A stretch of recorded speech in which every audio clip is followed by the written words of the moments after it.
오늘은 박근혜 대통령님께서 거짓 회산에 둘러싸인 채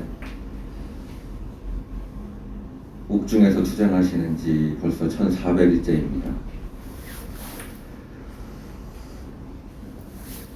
많은 동지분들도 그렇고 저도 항상 궁금하던 게 있습니다. 왜 도대체 이 거짓말이 벗겨지지 않는 걸까? 조금만 따져보면, 조금만 이성적으로 생각해보면 박근혜 대통령님께서 박근혜 대통령님을 둘러싼 거짓말들이 정말 거짓말이라는 걸 알 수 있을 텐데 왜 사람들은 침묵을 하고 언론들은 조용히 할까? 또 그것과 관련돼 있던 공직자들은 도대체 무엇을 하고 있었습니까? 라는 생각이 많이 듭니다. 이 공무원들의 어찌 보면 무사 아닐 책임 회피는 하루 이틀 된 문제가 아닙니다. 최근에 정은경 질병관리청장이 이제 몰래 냈던 논문이 화제가 되고 있습니다. 그거에 대해서 거짓말로 해명을 하는 거를 보면서 도저히 안 되겠다. 그래서 어젯밤에 논문을 한번 찾아봤습니다. 이게 그 논문입니다. 한국에서 학교를 다시 열었을 때 코비드-19이 과연 얼마나 영향을 미치는가. 정은경 씨가 교신 저자로 되어 있습니다. 여기 보면은 맨 마지막 결론 부분에 이런 표현이 있습니다. 우리의 발견은 아일랜드, 오스트레일리아, 뉴질랜드에서 보고된 것과 결을 같이 한다. 학교는 학생들 간 코비드-19의 전염에 하이 리스크가 되지 않는다. 그렇다면 아일랜드, 오스트레일리아 그리고 뉴질랜드에서 나왔던 발표는 무엇일까요? 학교 문을 열어야 된다는 겁니다. 방역 수칙을 지키고 있는 한 학교에서 학생들 간 전염력은 낮고 실제로 나이가 어릴수록 전염력은 낮아지고 또 보균을 할 확률도 낮아집니다. 그 밑에 나옵니다. 이제 또 학교를 닫는 데 있어서 학교를 닫음으로 아이들에게 코비드-19이 전염될 확률, 그 병이 걸릴 확률은 별로 없다. 제한된다. 또한 학교를 닫는 것은 개인과 사회적인 레벨에서 비싼 값을 치르게 된다. 자기가 논문에 명확하게 써놨어요. 그래 놓고는 방역 수칙을 지키는 것이 포인트였다라고 새빨간 거짓말을 합니다. 정은경 씨는 질병관리청장이고 그 질병관리청장 아래에는 수많은 과학자들이 있습니다. 그러면 이게 이 사람이 갑자기 튀어나와서 했던 얘기냐? 그게 아닙니다. 이미 작년 10월 달에 수많은 과학적인 데이터를 가지고 만들었던, 이게 논문은 아닙니다. 퍼스펙티브라고 해서 우리가 과학적인 현상, 사회적인 현상을 어떻게 과학적으로 바라볼 것인가 라는 의미로 이제 사이언스지에서 매주 발행하는 내용 중에 하나인데요. 아이들과 청소년들에게 있어서 중국 폐렴, 아이들은 코비드-19에 낮은 위험도를 가지고 있고 예방에 의해서 불규칙적으로 또는 예방에 반비례해서 다친다, 피해를 입는다. 이 말이 무슨 말이냐? 학교를 닫으면 아이들이 가정에서 받는 그 고의적이든 비고의적이든 받는 피해가 커지고 아이들이 학교를 가지 않고 사회화 과정을 덜 됨으로 인해서 자살률이 높아집니다. 중간에 이런 얘기가 나옵니다. 많은 나라들은 학교를 닫고 또 소셜 락다운을 했을 때 어린아이들이 정신적인 건강에 피해를 입는다는 증거를 보여준다. 예를 들어 영국에서 18세 미만 아이들의 청소년들의 자살률이 급증했다고 합니다.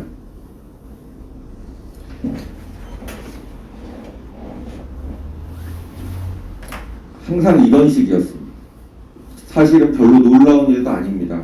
공무원들은 항상 책임을 회피하고 정치권 눈치를 보면서 제대로 된 당당한 말을 못하고 있습니다. 홍남기 씨 경제부총리 사건도 마찬가지입니다. 항상 한번 지르고 정치권에서 뭐라고 하면은 바로 후퇴해서 네, 그 말이 맞습니다 하면서 뒤따라가죠. 정은경 씨는 이미 예전부터 알고 있었습니다. 물론 호흡기 질환, 이런 독감이나 이런 것들이 어린아이들에게 주로 많은 경우에 더 취약합니다. 하지만은 코비드 19는 다른 경우입니다. 하지만은 그냥 뻔하게 숨기고 있다가 작년 10월 28일 날 논문을 제출하고 11월 1일 날 논문이 게재가 됐습니다. 이것도 굉장히 이례적인 거고, 이 논문이 사실은 실적사키용이라는 걸 보여주는 겁니다. 이 세상에 제대로 된 어떤 학회에서 논문을 접수한 지 3일 만에 논문을 게재시켜줍니까? 논리적인 근거도 빈약하고 데이터도 굉장히 부족한데 그냥 실적사키용으로 자신 교신 저자로 코레스판딩 어서로 그냥 올리는 게, 이게 대한민국 공무원 사회의 현실입니다.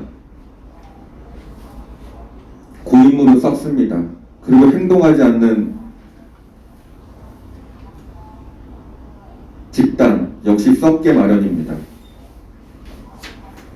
공무원 사회 그리고 정치권의 일대 혁신이 필요하다고 봅니다.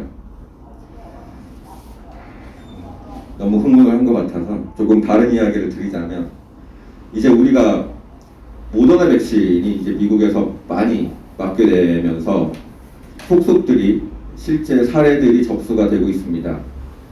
굉장히 높은 효율성을 보여주고 있는데, 단지 노인층에서 기저질환이 있는 경우에 쇼크가 오는 경우들이 있다고 합니다. 한 15분 정도 안에. 그래서 우리가 백신을 맞을 때 백신이 결국은 집단 면역을 형성하기 위해서인데, 어떤 방식으로 우리가 백신 문제를 접근할 수 있는가에 대해서 잠깐 말씀을 드리겠습니다. 백신을 맞을 때는 두 가지 접근 방식이 있습니다. 첫 번째가 직접적으로 사람들에게 투여를 해서 이 사람들이 항체를 가지게 하는 방법이 하나가 있고, 또 다른 하나는 백신을 맞지 못할 정도로 위험한 사람이 있다면 그 주변 사람들을 백신을 맞게 하는 방법입니다. 이게 간접적인 인디렉트 메서드인데, 이런 식으로 해서 이제 백신을 맞으면 안 되는 계층들이 있어요. 75세 정도 이상의 기저질환이 있는 경우, 특히나 호흡기 그리고 당뇨 이런 기저질 같은 경우에는 사실 낮은 경우이긴 하지만 사망에 이르는 경우들도 이제 보고들이 되고 있습니다. 그래서 실제로 이제 정부에서 백신을 맞으라고 할 때 기저질환이나 있으신 고령층 분들은 먼저 의사와 상의를 하고 나서 맞는 게 중요하겠다는 생각이 듭니다. 그리고 우리 사회에 이제 백신에 관련돼서 나오고 있는 거짓된 정보들 중에 하나가, 이게 음모론이라고 하면 음모론인데, 빌 게이츠가 그 마이크로소프트 전 사람, 또 누구 그 채권하는 사람, 누가 막 외국에 하여튼 온갖 사람들이 다 모여가지고 인체에 속된 말로 칩을 심는 거다, DNA 핑거프린트를 남겨두는 거다라는 이야기들을 많이 합니다. 사실 이거는 명확하게 거짓말입니다. 간단하게 설명을 드리자면, 인체에서는 DNA가 메신저 RNA를 만들고 메신저 RNA가 단백질을 만드는 겁니다. 지금 이제 트럼프 대통령이 오퍼레이션 워프 스피드라고 해서 그거를 통해서 만들어진 이 모더나 백신은 메신저 RNA를 활용한 겁니다. 이 메신저 RNA가 위로 올라가지는 못합니다. DNA로는 올라가지 못하기 때문에 절대 그런 걱정이 없습니다. 메신저 RNA는 시간이 지나면 효소에 의해서 분해가 됩니다. 걱정하지 마시고 건강하신 분들은 백신에 맞을 기회가 있을 때 많이 검증된 모더나 백신을 많이 맞을 수 있으면 좋겠습니다. 여기 이미 이제 임상 데이터가 나와 있습니다. 특히 이제 D를 보면은 처음 맞고 29일째 맞았을 때 확연하게 항체 생성률이 높아졌음을, 그리고 유지가 적어도 3개월 이상, 119일이니까 4개월이네요. 4개월 이상 되고 있음을 데이터로서 명확하게 보여주고 있습니다. 이제 마저 백신 문제가 나오고 문재인 씨가 중국이 방역을 잘하고 있다는 말이 나왔길래 마지막으로 말씀을 드리자면, 지금 중국은 중국 폐렴 때문에 난리입니다. 동대문에 한번 가보십시오. 서울 동대문에 가서 요새 중국에서 옷 잘 들어오고 있습니까? 시간에 맞춰서 열은 안 들어온다고 합니다. 중국 폐렴 때문에 중국 각지의 섬유 공장들 다 문 닫았습니다. 사정도 모르고 남의 나라 얘기를 하고 그냥 중국만 하면 좋아가지고 이야기하는데, 좀 거짓말도 좀 적당히 하셨으면 좋겠습니다. 네, 감사합니다.